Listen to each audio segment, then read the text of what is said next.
ابن انشا کی کتاب آوارہ گرد کی ڈائری۔ ابتدا۔ مارک ٹوین نے اپنے ایک ناول کے دیباچے میں لکھا تھا، اگر کوئی شخص اس کہانی میں مقصد تلاش کرتا ہوا پایا گیا تو اس پر مقدمہ چلایا جائے گا۔ اگر کسی شخص نے اس کتاب سے سبق لینے کی کوشش کی تو اسے ملک بدر کر دیا جائے گا، اور اگر کسی نے اس میں پلاٹ تلاش کرنے کی جرت کی تو اسے گولی مار دی جائے گی۔ ہم طبیعت کے ایسے متشدد نہیں ہیں جیسے مارک ٹوین تھے، تاہم اتنا خبردار کریں گے کہ اگر کسی نے سفر نامے سے معلومات حاصل کرنے کی کوشش کی تو یہ اچھا نہ ہوگا، اور اگر کوئی شخص اس سفر نامے کو گائیڈ بنا کر اس کی مدد سے سفر کرنے کی کوشش کرے گا، نتائج کا خود ذمہ دار ہوگا۔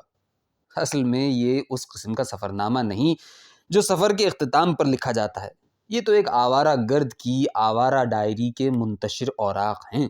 1967 کے اواخر میں ہم یونیسکو کی دعوت پر یورپ اور مشرق وسطیٰ کے ملکوں کے دورے پر گئے تھے۔ وہاں جو کچھ ہم پر اور ان ملکوں پر ہمارے ہاتھوں گزرتی رہی، بے کم و کاست رقم کر کے اخبار میں بھیج دیا کرتے تھے۔ پچھلی قسط میں کیا لکھا تھا یہ کبھی یاد نہ رہا، چونکہ ہمیں جم کر لکھنے کی کبھی عادت نہیں رہی، لہٰذا جو رہ گیا سو رہ گیا۔ مثلاً چیکوسلوویکیا کی راجدھانی پراگ میں ہم نے جو 4 بوہیمین دن گزارے وہ یادگار دن تھے۔ سوچا ان پر ذرا بیٹھ کر دل جمی سے لکھیں گے، سو یہ نہ ہوا۔ وہ دن کبھی نہ آیا۔ وارسا کی یاترا کی روداد بھی نہ لکھ سکے کہ اب کون لکھے۔ یہی حال لوسرن سوئٹزرلینڈ کے احوال کا ہے۔ اب تو ان کی یادیں سپنوں کے سامان ہیں۔ ہمارا یہ سفر پورے 3 مہینے کا تھا۔ 1 مہینہ لندن میں، 2 ہفتے جرمنی میں، اور باقی ایام میں باقی دیار و امسار۔